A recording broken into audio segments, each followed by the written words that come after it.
Quick reading for May the 23rd to May the 24th, Pisces.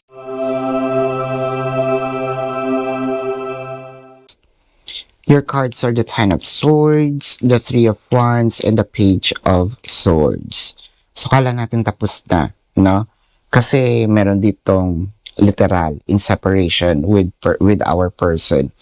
Matagal yung walang communication, matagal yung hindi nga nagkita, parang feeling na natin this is the end of that story. No, that story kasi medyo malayo-layo na, parang you're starting to move forward pero hindi pa pala.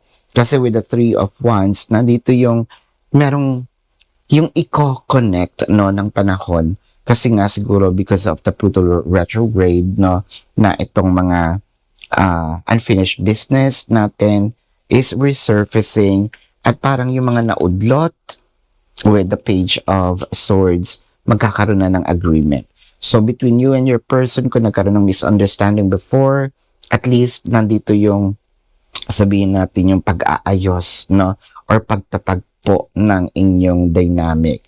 So, this is your reading for May the 23rd to May the 24th, Pisces. Daphne, but spirit calls me back.